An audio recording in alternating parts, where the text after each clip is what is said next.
Good morning, everybody. Welcome to the Social Housing Roundtable. Lovely to see so many people with us straight off the bat. It's great to be back. Having had a slight break last week, we will obviously be reorganising that one. So if you were here for last week's session, we're looking forward to last week's session, then please do keep in touch because that will be set up again shortly. But today, we're moving on to a really, really key theme of stigma. I'm delighted to both welcome back and welcome new faces to the roundtable. But just as a quick intro to those who've not been before, my name is Matt Baird. I've been running this community now, I guess, for over 3 years. The idea was to bring people together to have really authentic conversation on a range of different topics. And what I will always encourage people to say is that even if you're disagreeing with a point or anything like that, your point is still welcome here. We want to hear disagreement. We want people to come online and kind of have different ideas of thought, but just make sure we're doing it respectfully. We've had a couple of sessions recently where we've really been able to do that well. So I'm really hoping we can continue doing that today. So on to today, I'm delighted to welcome 3 speakers today.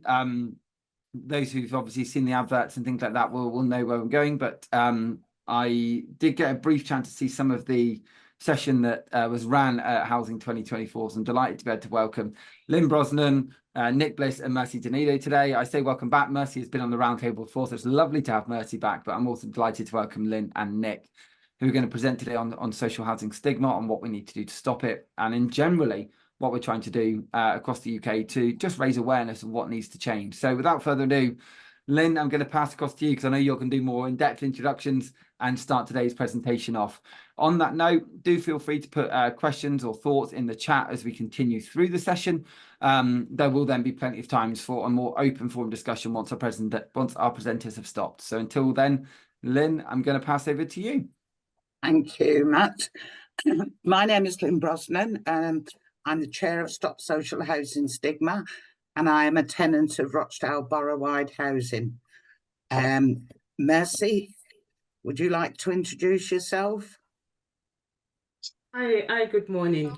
I'm Mercy Denedo. I'm an associate professor at Durham University Business. CM Punk was the best thing to happen to your career, and the worst thing to happen. Okay, sorry. So I'm Mercy Denedo. I'm an associate professor at Durham University Business School. And Nick? Yeah, I'm the campaign director for Stop Social Housing Stigma, and I'll be talking to you after Lynne. And Matt, who's obviously introduced himself and is heading this roundtable event. Sorry, Lynne. Am I to share my screen? Are we to share our slide or? No, it's okay. We can see the session and Nick's already sharing. I'm already sharing it. Got it up there, Mercy. I can't see us. Okay. Thank you. Okay, and the first page is we're a tenant-led campaign, and we want to present a positive image of social housing for its tenants, and in particular, challenging the stigma attached to social housing. Stigma is the most important issue for tenants. The most important issue was raised by social housing tenants in the post-Grenfell ministerial roadshows. And that's where we really started our journey, because I don't think a lot of us actually recognise what stigma was. And Grenfell certainly brought it to the forefront. And it's just a bit of how we as tenants experience stigma, which is there for you to see. But it is about drawing conclusions about people because they live in social housing, and that includes our children. And conscious or unconscious negative and generalised and unfounded assumptions about circumstances, behaviours, and our abilities. Considering social housing tenants who lack the capacity to input into decisions affect them, and I think that's a big one. You know, we know what's best in a lot of cases, not all, but in a lot of cases. Treating where social housing tenants live to be inferior neighbourhoods. Quite a few of us experience that from external agencies, etc. Housing staff contracts, the medias and others treating tenants without respect and empathy in ways that demonstrate a lack of trust. And negative consequences for the lives of social housing tenants affecting our quality of life and our children's life chances. So I'd like to hand over to, I'm handing over to you, Nick, aren't I? Nick, you're on mute. Yes. Hello, everybody. Yes. Okay. Yeah. So, as I said earlier on, I'm the campaign director for the Stop Social Housing Stigma campaign, and they asked me to come and work with them about 4 months ago now, and they're a fantastic group of people who are done a lot of work to try and sort of push forward this issue, and sort of a key part of what we're doing, and myself and Mercy are going to talk about this, is the Tackling Stigma Journey Planner. So this is a project that actually predated my involvement with the Stop Social Housing Stigma campaign. And it was put together by the campaign, the University of Durham, for whom Mercy works, Sheffield Hallam University, and as Professor Amanze Ehiogu, who some of you may have come across, and also very excellent academic. The Chartered Institute, TPAS, and YD Consultants all put this project together. When it all started out, what was being talked about was that we're going to develop a pledge and a toolkit. And there was a survey done with that many tenants and housing professionals and some contractors. And one of the overriding messages that was coming back was, oh God, we don't want another toolkit, because I think the sort of social housing sector is awash with toolkits. But it wasn't just about that. It was also, it got us thinking about what we're actually dealing with in terms of sort of tackling stigma. Because what we really don't want is people just ticking a set of boxes to say, yeah, we've done that. Because, stigma is, one of the, I think, Lynne's talked about the fact that, this was an issue that was raised by tenants, the most in those ministerial roadshows. And I'm not entirely convinced that the government has yet been able to address it. They've certainly referred to the issue of social housing stigma, but I'm not sure that they really quite got to terms with it.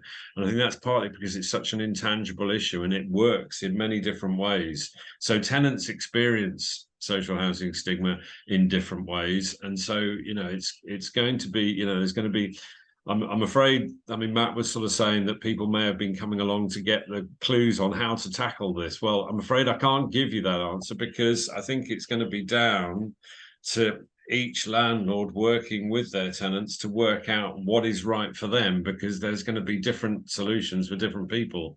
And so that has led us to this idea that we should be developing a journey planner. And it's partly because what we've come across here is that there's different organizations are at different stages of the tackling stigma journey. There's some landlords we've come across who are doing some really good stuff, and obviously we're going to try and capture some of what they're doing in the work that we're doing.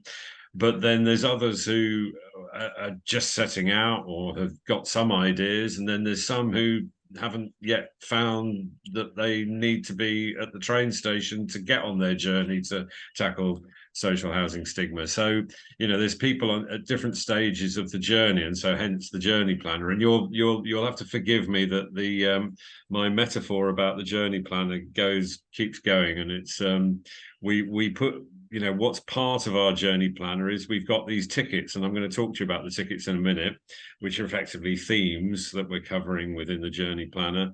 And then within those themes, a whole set of questions about that we're not sort of necessarily saying that everybody needs to ask all those questions, but they're questions that we hope that people will sit down and consider with their tenants and work out, what is the right way for them to address, this terrible issue of tackling stigma.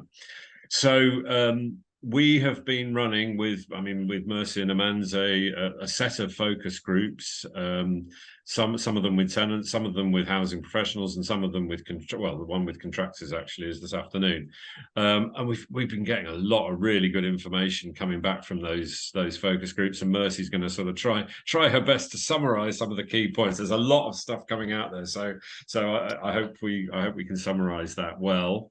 And then our intention after that is that we will work with a set of 6 to 9 willing pioneer travelers, if you don't mind my extending the metaphor even further, we will have the pioneer travellers, and these will be sort of landlords that we want to work with, you know, and hopefully we're going to get landlords from up and down the country and different types and different shapes of landlords, if you know what I mean. And the idea is we will sit down with a sort of introductory session with those landlords and with their tenants and other stakeholders to sort of go through this journey planner, and then hopefully people will develop some sort of action plan, and then we'll track that over a period of 6 months and then summarize all that information that we get from that. So the intention is at some point in spring next year, we will have the full journey planner, case studies, videos, role plays, and other materials. But I think, you know, after we've finished the focus groups, I think we will be putting out a draft journey planner so that people can sort of start to sort of think about it and look to see how that's going to develop. Okay, so that's what we're doing with this journey planner, and we really hope that this will be a helpful tool for people to use, but not a toolkit, as I hasten to add. So in terms of the tickets that we've put in the journey planner, so these themes, yeah, so these are they. And I think, you know, there's two sides to this, and you know, I think A to G is looking at sort of tackling stigma within the landlord, if you know what I mean.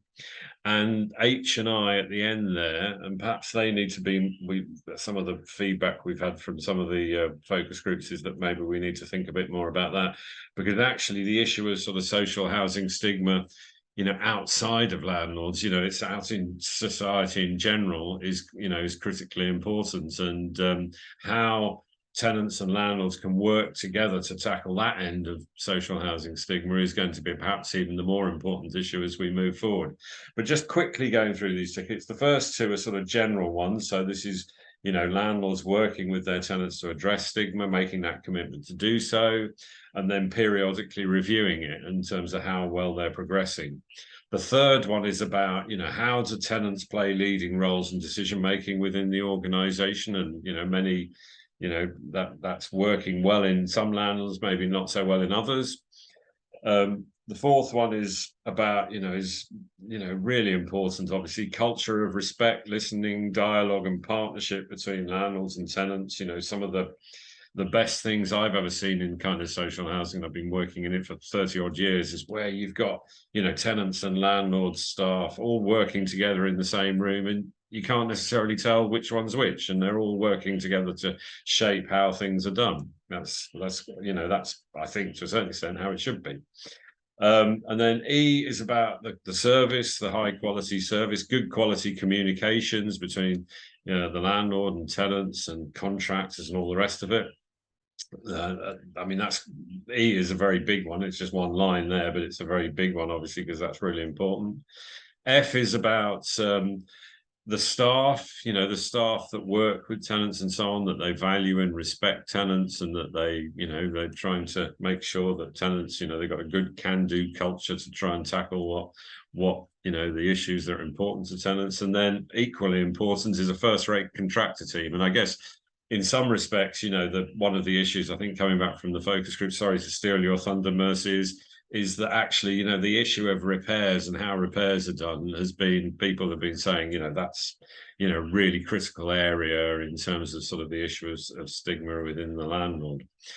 And then the last two, as I say, is how do we get across that the organisation is one where tenants do play a leading role, and the communications that are going out is about, the tenants. So we get putting tenants front and centre and that sort of thing. And then the final bit is about how does the landlord support the inverted commas tenant movement, which is a big issue, and our campaign, because we want actually what we envisage is we want all landlords and tenants and contractors working as a unified campaign, trying to get this message across and so on. And so my next slide, which looks like this, is about the Stop Social Housing Stigma campaign itself. And we want as many people as possible to sign up as members of the Stop Social Housing Stigma campaign. And it's free, it doesn't cost anything, and nobody has to do anything unless they want to. But the point of it is that the more that people that sign up to this, the more that we can get across that this is a really important issue for people and that we need to address it. You go to our website, you can scan this lovely QR code, and there's the actual email address. But so hopefully everybody who's on this session today will immediately after this session go up and sign up as members, and we'll be flooded with membership applications. Okay, so that's me just talking about the introducing the journey planner. Mercy's going to talk about some of this wonderful feedback we've been getting from the focus group so that you can get a feel for sort of some of the things that people are raising. So Mercy. Yeah, thank you, Nick, and thank you for joining us. I think with the focus group, till date, we've done 10 focus groups, and majority of the feedback from the focus group are clearly linked to the responses to the survey. So we have quite a lot of things here, so I won't run through all of them, but I'll just leave them there and allow you to glance through them. From the survey, I will read a couple of responses from the survey that actually ties into what we've listed there. From one of the tenants who submitted responses to the survey, she said, "I have always felt looked down on by the council as a council tenant. They always expect that you should be home all day as if you don't work. I have always felt looked down on by the council as a council tenant. They always felt that you should be home all day as if you don't work. I have always worked and I am educated. To get a repair done, there is an expectation that you don't have a life. To get a repair done, there is an expectation that you don't have a life. I should be home all day, even for the tenancy checks, it is the same." And from the focus group, it's the same response that tenants are being looked down on, they are being seen as lesser mortal, they are not respected, they are not being listened to. Most housing providers, they assume that they are lazy, they don't work, they are unemployed, so they should be home all day. Also, let me read another comment from one of the responses. "I am aware that society as a whole looked on social housing residents as second-class citizens. I believe this manifests in the treatment of tenants by staff at all levels in housing association. From my own experience during a training section with new staff trainees, this is a staff that also live in a social housing. I witnessed someone label social housing tenants as uneducated. That's a staff working in a social housing, witnessing another staff as accusing or assuming that social housing tenants, they are uneducated. We all deserve to be treated with respect despite our circumstances. And I believe these bias severely affect the level of service provided to tenants, including the quality of repairs and the management of complaints. Majority of the feedback from the focus group laid emphasis on quality of repairs, quality of engagement, quality of communication, and the lack of accountability from most housing providers to their tenants. Also, when you talk about stigma, I'm going to read another quote, which to me I felt we need to reflect on, because it also ties into majority of the feedback we've gotten in terms of what is stigma, how do tenants experience stigma, in what form does stigma occur within most housing providers. My landlord staff routinely speak about us falsely as victims they rescue or as vulnerable. Most staff don't know most tenants, yet they characterize us as pathetic beneficiaries that belong to them.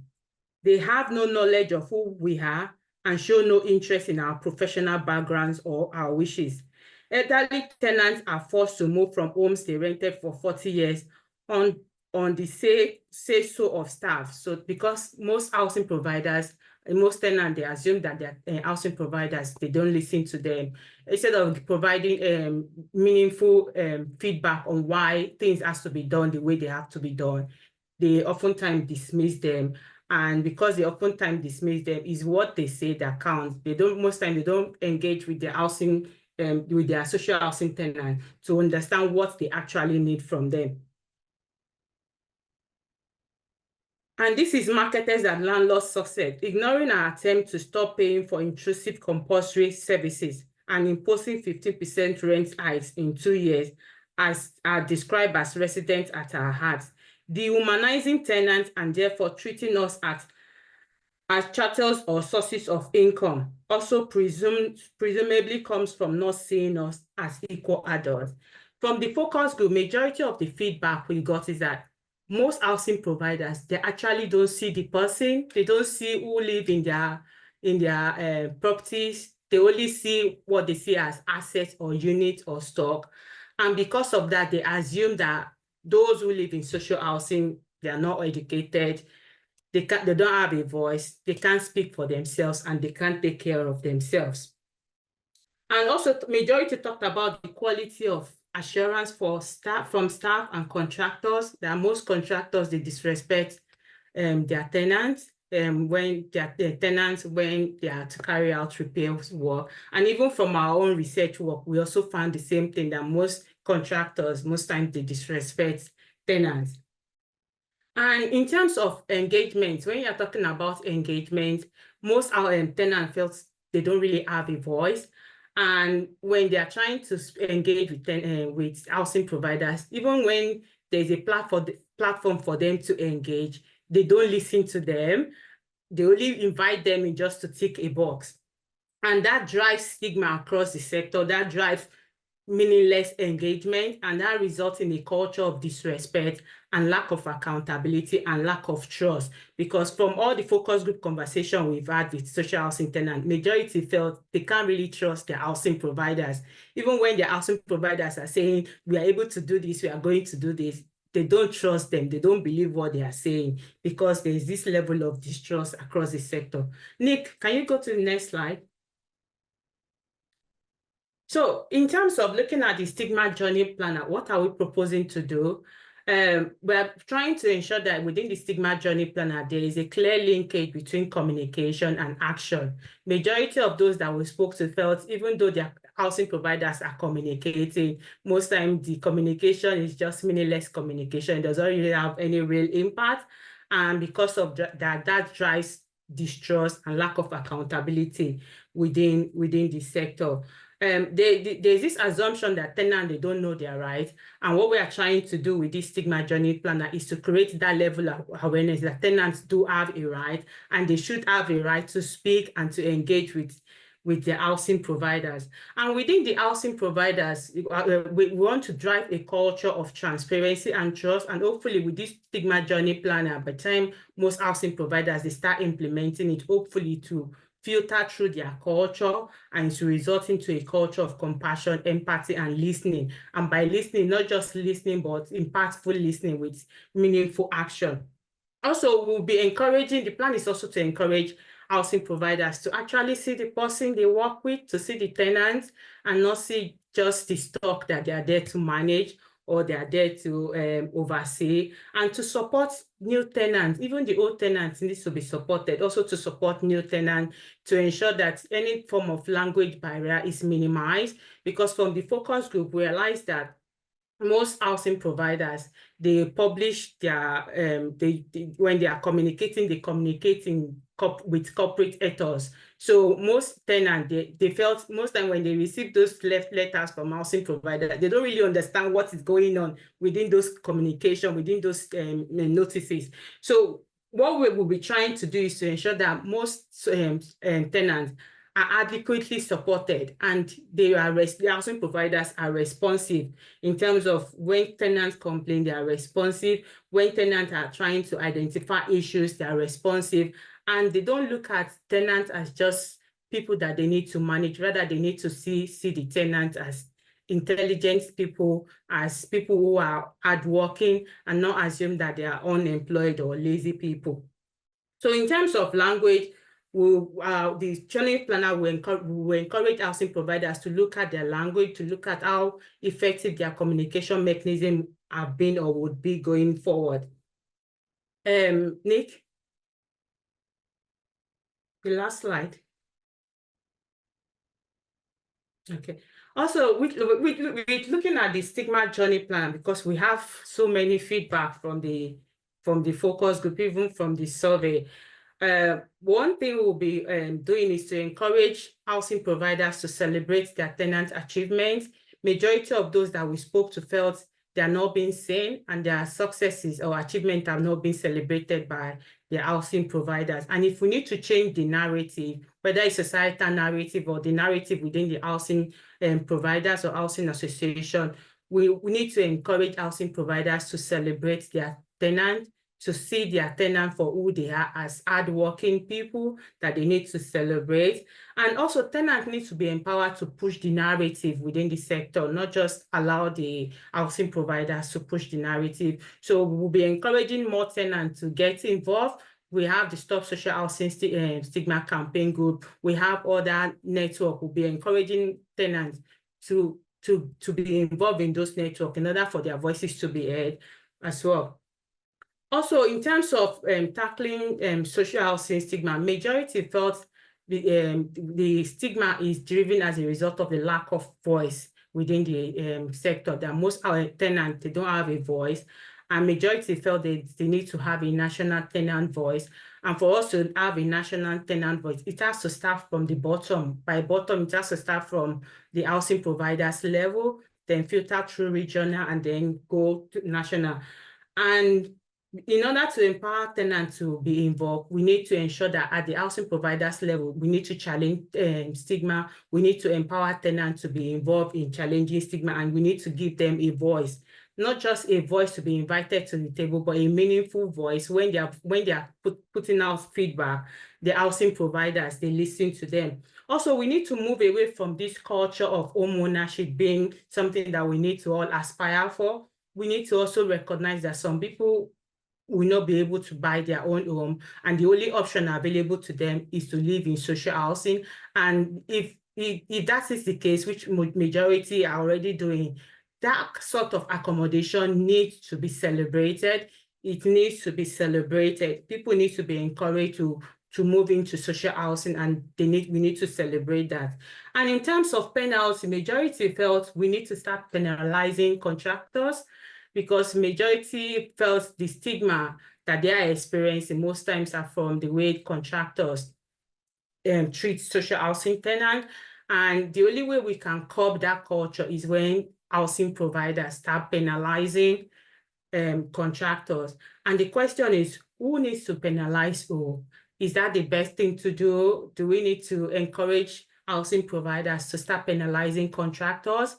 And how will that address stigma? So from the conversation we've been having and which we'll be having, these are the things that we're trying to do.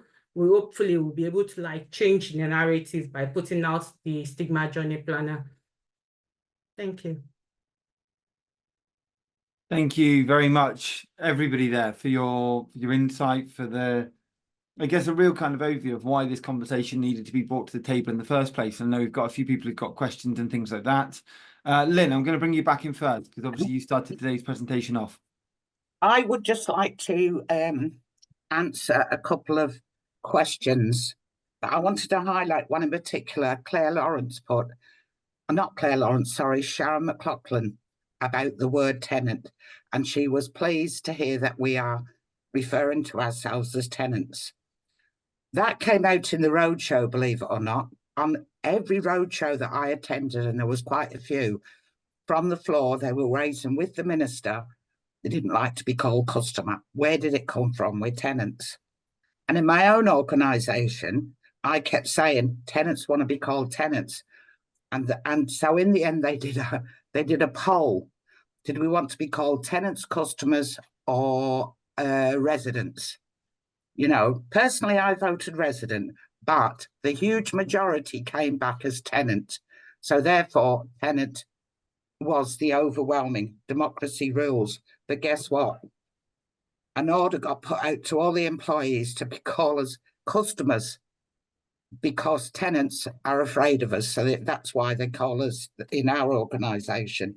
But I just wanted to highlight that, because Sharon raises a valid point, that when tenants say they want to be called tenants, that's what they should be called. And the other one was a comment about see the person, what happened to it.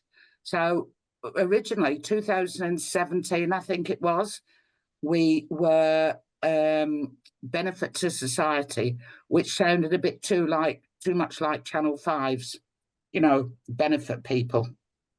So it was changed to See the Person, but See the Person didn't really highlight stigma.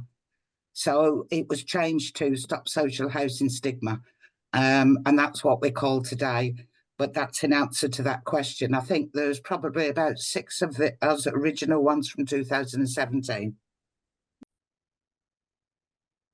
This episode of the Social Housing Roundtable is sponsored by Alertical. Alertical helps as many people as possible feel safe, connected and informed by combining ingenious technology and award-winning human contact. Alertical's digital engagement solution helps social landlords proactively know their customers and properties by putting a portable touchscreen in every home, offering a daily property check through the optional OK Each Day service, plus repairs reporting, tenant surveys and much more. They also provide Beyond Warden Calls, an easier, simpler and lower cost wireless warden call solution with video door entry, dispersed telecare and smoke alarms. Alertical works with over 60 housing providers across the UK to enhance two-way engagement between customers and landlords. In 2022, Alertical won the Queen's Award for Enterprise and Innovation, and in 2023 won Housing Supplier of the Year. I'm delighted to have them as our sponsor of the Social Housing Roundtable throughout 2024. Well, thank you, Lynne, and thank you for the background, the insight there. It's going to be something I was going to ask you about, so that's great. Jim, I'm going to bring you in.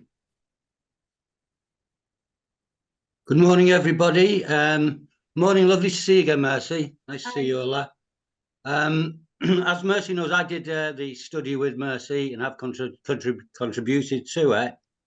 One of the things I made the point of is how can you move forward when the first thing the new housing minister says is to emphasise the fact of how she's come out of housing council estate and how she's kind of progressed and look at me now. As if by being in that situation and now being an MP, that it's come from this and anybody can get out and talking about the poverty of the meals and things she was given. So I don't think the press and the political kind of media and that kind of platform really should be using our status of life and the way we live and how we act and behave as a means to an end for them to get up the greasy pole, to blunt it as blunt as I possibly can. And I find that this is unhelpful and that media and things, particularly now, are using this as just like when it's a blank news day, like drop the dead donkey type of thing. If there's nothing else going on, they will highlight either us or some other sort of social aspect. But I think that definitely needs nipping in the bud. Thank you very much, Jim. Natasha. Thank you. I just to carry on from that, I think it was a really interesting presentation, first and foremost. So thank you for that. It's something I'm really passionate about as well, and something I've researched extensively. Just picking up on your point around jargon, I don't know if you've seen Bordeaux's research around language and power. And I think it's really crucial to recognise that language is used as a battlefield for power, for dominance, and for social positioning. And I think trying to understand and confront those power dynamics is essential for combating stigma and making sure we have effective communication strategies. And I think we need to look at the linguistic practices, the amount of jargon in the sector, and how language is used to make residents feel unequal members of society. I saw a comment around challenging staff in their views without conflict.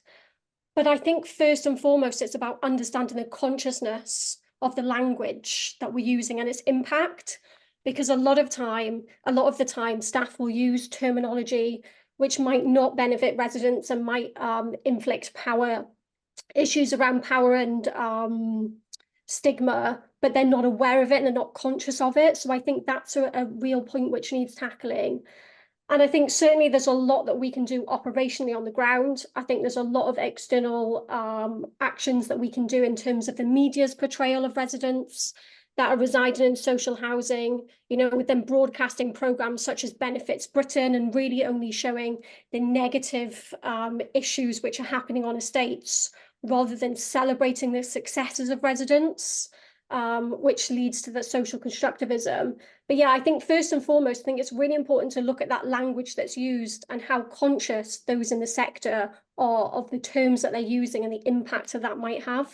Yeah, I mean, Natasha, thank you for highlighting that. You can't talk about stigma without talking about language, because from our own research, we realized that stigma is a resource drawn upon by the powerful to stigmatize, to manage, to delineate, and to control, to change the narrative. So what we are trying to do is address, when we're talking about stigma being perpetrated by housing providers, being perpetrated by the media politicians, is about the power relations. So what we're trying to do is to tackle the power relation, identify where tenants can be made powerful stakeholders in terms of, can we have a tenant's voice at the national level? When you look at the regulatory framework, tenants are currently being excluded. If we have to tackle stigma, we need to find a way where tenants can be part of the regulators. So we need a national tenant voice. Within the housing providers, do we have a tenant forum? How effective is the tenant forum? We've heard from people, social housing tenants who are members of scrutiny panels. And even one of them said she has to like step down because they don't listen to what they just don't listen. Housing providers, they don't listen to what tenants have to say. There was one that even came to one of the focus group. She said she was a board member, and the moment she highlighted issues that she felt affect the tenants, the housing provider said, no, it does not align with our reputation, it does not align with our image. If we put this in place, it's to go against our corporate ethos. So, and it's all about power relations. So we cannot talk about stigma without talking about language, without talking about power. I think that's what we're trying to do, to challenge the narrative, to challenge the power relations. Natasha, is there anything you'd like to respond to that one before I bring in a Dunny? No, really good points. So nothing from me. Thank you. There was a I think a couple of people are asking for the link on the research in the chat as well. So if you know where that is, that'd be amazing. I think it's a really interesting one with language. You can see it coming up an awful lot through the chat today. As Sophie has responded to you, Jimmy, she said, well, I understand completely what you're saying. I don't disagree, but I also think it can be inspirational for young women living in social housing who are being told that you're going to fail, who are in areas where actually, you know what, you're only going to achieve X, Y, Z. And sometimes that's the narrative from the school system, the education system. I think the whole thing needs a reform. I don't disagree with you at all. I think you and I were discussing before and you just put in the chat there that you take a similar stance on the TPAS site. I was reminded how many tenants are just as educated and understand the jargon just as well as those who use the statement. Sadly adds to the stigma message.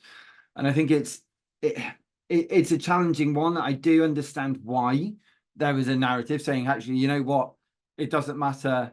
For years and years, our politicians have been, hey, you only reach this if you're elite and if you come from the elite systems and etc. There need to be an alternative narrative. Was it done the right way? If it's not resonating with you, then that's obviously a challenge. Dunny, I'm going to bring you in. Thank you for being patient. That's okay, no problem. Morning, everybody. This is a really interesting topic, and thank you so much, Matt, for hosting this discussion, because I think it's really, really important. I think one of the things that really resonate about this conversation is that it's at the centre of it, of course, is how housing providers interact with their tenants and how they interact with people who have to access their services. But this problem infiltrates more than that interaction. It is much wider than that. So for me, one of the things that I've witnessed is just culturally over the last 10 to 15 years, we talk about language, and I found in my experience, the introduction of things like customer, for instance, that's come in with a sort of heavy presence of people who've come in from the private sector, and not only just come in from the private sector, have been welcomed in, and there's been this feeling that their experience is somehow more valuable and will bring more to the social housing sector than the people who have been there building it up for years, centuries, decades. You know, there's been people who have been in there who've used this service, who've benefited from the service, and suddenly in the last sort of 10, 15 years, we've seen that experience being placed at a lower rung to people who have had literally no life experience and no real interest in the lives of the people that apparently their organisations are supposed to serve. And so I think part of this whole exercise, this sort of looking into what's happened to the culture of housing providers and how they've become so distant from the needs of their tenants, has to be, how are we recruiting the leaders of these organisations? What are we asking them when they're being interviewed, when they're being put through their paces, that indicates that actually they know or they know how to at least access the information around what tenants want and what tenants need. And then I look at my own area of expertise, which is development. And from the get-go, when we look at new sites, it's almost as if social housing is the problem, which is so ironic given the only reason why we're there and building is because of social housing. So it's always about, you know, how can we, I'm sorry, I'm starting to stumble my words because I'm very nervous about saying this, but, you know, how can we separate social housing from the private sale that's going to drive the value in the whole development? You know, there was a few years ago the Poor Door scandal, when suddenly everyone realized that there was a disparity in terms of the design of social housing homes versus private sale homes on the same development. And people were suddenly surprised that there was this disparity. And then, of course, we've got Grenfell, which I think brought to a head something that had been happening for decades in terms of the way in which the value of people who live in social housing has just gone further and further down.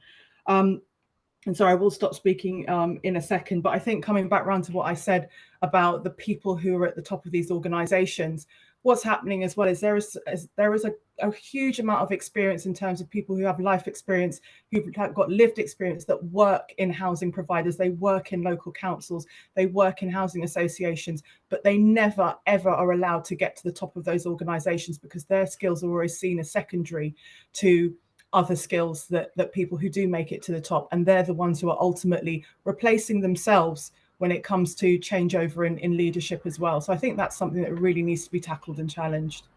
Thank you very, very much. And no need to apologise at all. It was a really thorough point and one that definitely need to be shared. So thank you very much. John, I'm going to bring you in and then I'm going to go to Nick. Is it your John? Apologies. I don't want to mispronounce your name. No, it's Yao, John. Yao, apologies, Yao. Yeah, no. Also, no need to apologise. Yeah, I'm Yao. I'm on the Stop Social Housing Stigma campaign, and also I am an involved resident of Croydon Council. Just a bit to add to the conversation, it's kind of like getting more and more alarming how people's perception is of us social housing residents, because of late what's been happening in Croydon is that we've recently had a few top people being appointed, and all the interview panels, there's been a resident as part of the interview panel. And there was one, I remember there's one candidate who was kind of like surprised that there were officers interviewing her and also a resident. And also, one of the things with Croydon is that as regards to any service that we receive as residents, be it for procurement, for repairs and all that kind of stuff, they're now having resident members on the panel to evaluate the whole thing. And it's kind of like a bit, I would say shocking, but it's a bit surprising when you see the look on people's faces when they realize that on the panel there is a resident. And it almost feels like as if to say, well, don't we have a point to make? And also the other thing too is that the fact that someone is in social housing doesn't negate their position. You could have people who are in high-flying jobs who live in council housing. So it is a very interesting discussion to me, and I'm glad how it seems that a lot of landlords are getting on board in the conversation. And also, if you say what you said there, actually, Yao, because I know, I mean, I do. So day to day, I didn't even mention at the beginning. Day to day, I'm a recruiter. I've been recruiting in social housing for 11 and a half years. It's what keeps this platform running free, and I recruit across the country. But actually, I've spoken to a number of people recently who are looking for board positions, and I'm helping to recruit for boards. And people have said, "Are there tenants on the board? Because if there aren't, I'm not interested." So actually, we're finding a generation of people coming through who want board positions that if there's no tenant voice, they don't think that actually the business is going in the right direction. So hopefully we'll see more and more of that change out. Nick, I'm going to bring you back in. Sorry. I wanted to say something. Go Yeah. on, Mercy, yeah. Sorry. There's a difference between tenants being on the board and being listened to. I think Agreed. the majority of those that we've spoken to felt, even though they have been invited to join the board, but they are not being listened to. So even when they put out their feedback or comments, they just ignore them, and they felt most housing providers, they are so dismissive that they don't see the need for them to be board members, even when they are being invited to join the board of most housing associations. So there's a difference between you being a board member and you having a voice. Oh, I couldn't agree more on that. Absolutely. And as Gabby just put there, tick box exercise, etc. You know, it's so easy to. Every business out there, every housing provider says, "Oh, we're looking after the people," and actually, it's interesting when you get into the crux of who is and who isn't. Sorry, Nick. I'll go back to yourself. Yeah, I mean, it's interesting what Aduni was saying. You know, I mean, I think this culture of leadership that exists in the sector. I mean, I kind of sort of semi-retired and then was brought back in by the Stop Social Housing Stigma campaign. And when I came back, I was just quite shocked to see what's actually happening in the social housing sector, because I think at the minute we've got enormous problems with the homes. We've got a regulatory system that had to be introduced because landlords were not doing what they should have been doing. We've got, you know, some major problems with the finances of many organisations, and it's difficult to see, you know, where, you know, the social housing sector has got enormous challenges. And to me, it's difficult not to conclude that actually that's to do with the leadership that has existed over the last sort of 10, 20, 30 odd years, which has largely been devoid of tenants. And in my experience of working with tenants and landlords for 30 odd years, what I've experienced is where tenants are properly supported and what have you is, and properly brought into the picture, that better decisions get made. And why you know, I think it's a failure of leadership if landlords are not bringing those tenants in. And I just wanted to also pick up at the point in the chat. I mean, certainly we need tenant leadership right across the sector, right, you know, from the point of view national tenant voice, but also, you know, within landlords, etc., etc. And somebody pointed it out in the chat, you know, there's many voices of tenants, and I absolutely agree with that. We need something that actually tries to bring in tenant voices right across the piece and make all that happen. And I think, you know, one of the big challenges for us in terms of developing this journey planner is how do we make it challenging enough whilst enabling landlords and tenants to actually achieve on these things. I was really struck in one of the focus, well, actually two of the focus, in one of the housing professionals focus groups, we had somebody who said, when we showed them the bits of the journey planner, and some of you won't have seen the full journey planner, but in the focus groups we've been looking at that. And in one of the housing professionals was saying, oh, well, we do all of that. And then, you know, we went to a tenant focus group, and they said exactly that. They said they'll say that they do all of that. And that's the challenge here, is how do we actually get to a position where where people actually really want to challenge themselves to make this difference, because it's a huge cultural chasm that needs to be crossed here. And that is the big challenge for us, is how do we get that sort of level of change? Thank you very much, Nick. Jim, over to you. Well, Nick, that's a very interesting point you make there, but one I would have to contradict, if you don't mind, please, and I can tell you why. Having spent the last 20 years or so working as a volunteer, long before Grenfell, I have seen the import from the level from being in the scrutiny panels and working my way through to seeing the kind of efforts that some housing associations, not all granted, but some do actually try to put into place. When I was being questioned by Mercy, we mentioned about, I read the report fully, and it was a really good report. It's well worth reading if you get to see it. But the point about the report was, we talked about the two doors, poor doors, you know, the idea.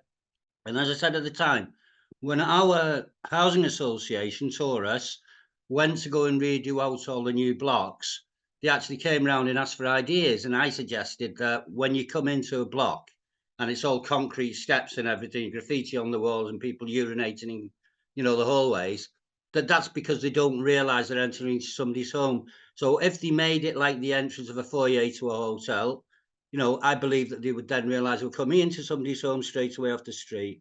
And that's what they did, and it's worked, you know.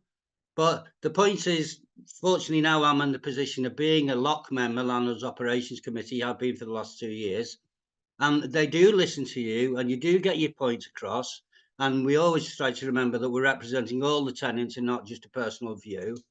But I'd like to think with the new standards, with the regulator and the complaints and everything else, complaint handling, that many of the landlords genuinely are trying to make that move and listen to tenants. You can look at it through the community investment fund panels and equal and diversity inclusion. So a lot are doing it, you know, Nick, I think, and doing the best to do it. Granted, there's still a lot out there should be announced, but that would be my view on that. I think, James, yours is quite a unique case, which I would say is a one-off.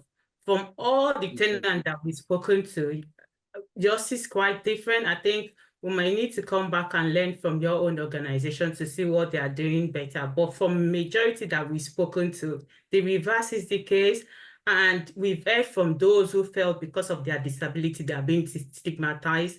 Because of what? Because they are single parent, they're not being listened to, they are being stigmatized. Even when the repairs need to be done in their home, they don't listen to them. There's this assumption that the housing professionals, they know what the tenant deserve.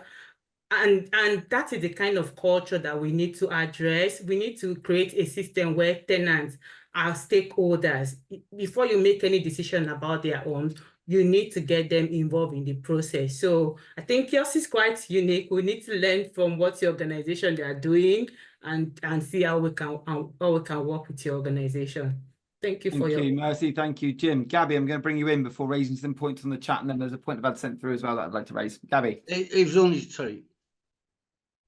Thank you, and thanks ever so much for this great discussion and sharing the research. And Mercy, all those quotes, it's just harrowing and so sad that that we're still here again having these same discussions and agreeing with each other that something has to change. And I think that's where my question that I asked in the chat very early on, but obviously it got buried because of the amazing discussion that's been going on, is what can we do? And is there any scope in the research for more accountability with the staff that work in housing organisations that do portray certain levels or even high levels of stigma? Because it's one thing to give all the tools and to instruct people about language, and that's important, and I know. But if housing organisations and leaders don't have the tools or don't want to have the tools to actually in interviews, in job interviews, spot, are there signs that people do not respect tenants? If there's annual reviews, are there any tools that you can actually address people using certain language? And if there's no one listening to that, can that be grounds for things like dismissal or reprimands? In one role, I heard someone over the phone talking to I think a contractor or something like that, saying, well, that's social housing tenants for you. I went to report that kind of language to my then line manager, and they were like, well, yeah, you know them, but otherwise they're good at their job, so what do you want me to do? And it's like, no, they're not good at their job, because they talk about tenants to other people like that. Is that the kind of person that you want to go into homes assessing people's needs, people's safety, etc.? And I feel like we're going round in circles. So I just want to know, can there ever be any scope for any toolkit that helps people be held accountable in organisations? Because otherwise it's great, but there has to be some actionability, I think, from it. I don't know if any of the panel would like to answer that before I go through some of the points that have come through on the chat. Mercy? Yeah, I mean, thank you for your feedback. I think what we are trying to do is, when we set out to work on this project, the initial plan was to develop a toolkit that will enable housing providers to look at what they are doing to challenge stigma and to hold them accountable. But from the feedback we've gotten so far, we have so many feedback. Majority felt there's no need to have another toolkit because it would just lead to a tick boxing exercise where most housing providers, they just tick. It does not really have any real impact. So what we are trying to do now is to put out this stigma journey planner to help organization, not help, to support organization to assess what they are doing to tackle stigma, and also to produce a series of videos and role play that most housing providers can incorporate into their recruitment package and see if they can then embed that, use that as a sort of training for their staff. Also to empower tenants also to advocate for change across the sector. If we're talking about tackling stigma, we need to have a structure where tenants can hold housing providers accountable. Currently, the structure is not there, and that is where we need to have a national tenant voice, and that needs to then filter into the regional and the local areas so that tenants can be empowered to hold housing providers accountable. Thank you. Nick, anything you'd like to add? Yeah, I mean, I think, unfortunately, Gabby, this is not something that's going to be solved overnight. I mean, that's the reality of it, and, I'm old enough to remember the days of the Tenant Services Authority when this was last kind of being addressed, where, the idea of regulation was that it would be a three-corner triangle between the tenants, the landlord, and the regulator. Now we're starting to edge back towards that, but we've had some dark days ever since the Tenant Services Authority where things have had a major setback. And I think we're just, we're now putting in the building blocks of something new. Now, I think in terms of whatever our contribution is to this, is it's trying to get people to start thinking, because we've got to, obviously we want to be as strong. When I talked about how do we be challenging enough, are we being challenging enough? It's kind of like a balance between, obviously we want to be, positive and assertive about what should be happening, but at the same time we've got to try and take the landlords with us, because we're not a regulator, you know what I mean? And so we've got to try, to come up with something that gets people to start asking these difficult questions, and that's a starting point. I don't see, when we put out what we put out in spring next year, I don't see that as being the end of the story. I see this as being the start of a journey that's probably about 10 years, because it's an enormous cultural chasm that needs to be crossed here. I mean, I agree with James that, that's one of the key points is that we have got positive stories out there, and that's good, and we should celebrate the positive stories. But unfortunately, I think there's probably too many negative stories sitting alongside that, and that, we need to take this a step at a time, unfortunately. I agree. I just want to say a massive thank you to Lynne, Nick and Mercy for bringing this to the table today. And some of the points that got raised in the chat that we didn't necessarily get time onto just in the final minute. So Sophie had put that the TSMs asked whether tenants felt listened to and treated fairly with respect. It'd be good to understand what will be done with these results. It's all well and good publishing results to show how landlords are performing, but as we know, most tenants don't get much choice over their housing provider either. Joe Lucky, on training, I'm constantly reminding delegates that while some tenants are vulnerable, they shouldn't be defined by their vulnerabilities. They just want fair, reasonable service. Tony had said, I've been told by a doctor that, of course, you live in a deprived area. I shot straight back with, what's that got to do with anything? Delphine, promoting all the benefits of social housing, especially to the younger generations, is really important. Intergenerational projects could bridge this gap. Claire had mentioned, I have issues with the language of engagement. It lacks empathy and understanding. The tenant voice implies all residents have the same background and the same views. Rosalind, the Ombudsman Service, said that a recent survey showed comments such as, we are nothing more than a cash cow, are not uncommon. And Lynne had said that leadership is crucial to creating the right culture, and we all have a responsibility to lead in this way. There were then a couple of points which came up that I kind of went back through for. So Carolyn had said, we actively involve customers in senior recruitment, both for staff and board at Greatwell Homes. We have a tenant board member and are recruiting now for 4 tenants to be on a new customer assurance committee, which was brilliant to hear. Aduli had said that, I forgot my last point, was around there's a very negative perception in association with being unemployed. There are a plethora of reasons, and being lazy is bottom of the list. Our sector supports people with multiple needs. Just because someone does not work does not make them undeserving of a good home. Brosnan has said on a recent webinar, a member said he refused a job in the housing office because he was a tenant, so therefore could be biased. And Sophie had said that unfortunately we live in a country that's obsessed with promoting home ownership. There's a belief that if you don't own a home, you failed in life, which is appalling. When these are the values betrayed by our government, though, what hope do we have of removing the stigma? And I was going to, as a final point, there's a point I was sent before the chat today, which said, my view, this from Keith Bowman, had I been able to make the meeting, is if we need to decide if social housing is a safety net or a tenure of choice. Of course, it's probably a combo of the two, but I don't think we'll beat the stigma until we are close to our offer being an attractive choice. Some of the European models can show how it can be done, and maybe that's something we can follow up with. Lynne, I'll pass across to yourself for final thoughts and to wrap up today's session, and a massive thank you to you for joining for us today. Yeah, you know, it has been a good, informative presentation and what have you. Just wanted to highlight, I was at a meeting a couple of weeks ago, and a housing provider said, oh, we must get out onto our estates and manage people. We need to get out there and manage people. So I questioned it and I said, manage people? Yeah, people need managing. They need us behind them.